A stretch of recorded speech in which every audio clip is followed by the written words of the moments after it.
Shield are therefore worth less, and it is expected that they will be less well represented by this place. The chair of the Commons Procedure Committee said she wasn't a natural rebel and it was an uncomfortable day for her. She highlighted the plight of her fellow Tory MP, Robert Halfon. He wanted to be here today, but his doctor has advised him that he must not for his own health. So the idea that we decide today to disenfranchise him completely seems to me to be absurd. We can work from home. We should work from home. Because that's the right thing to do, not just for Parliament, but it's the right thing to do for our families, for our colleagues, and for our constituents. COVID has too often been described as a great leveller, in that anyone can catch it. We saw that from my right honourable friend, the Prime Minister.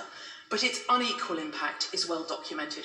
Older people, men, those from BAME backgrounds, those with underlying health conditions, they now have a very stark choice. Stay at home and play no part in proceedings, losing your right to cast your vote on legislation, or come here and expose yourself and your family to greater risk.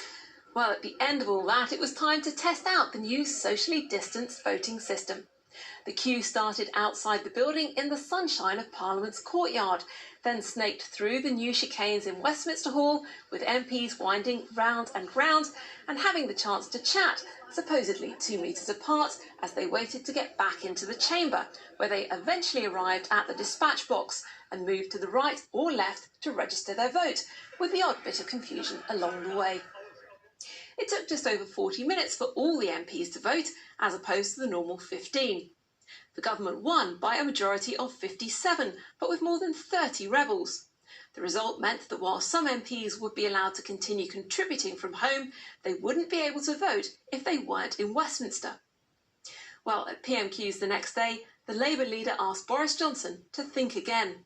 The scenes yesterday of MPs queuing to vote and members being unable to vote were frankly shameful. Members on all sides know that this is completely unnecessary and unacceptable. So can I urge the Prime Minister to stop this and to continue to allow online voting and the hybrid Parliament to resume? I apologise.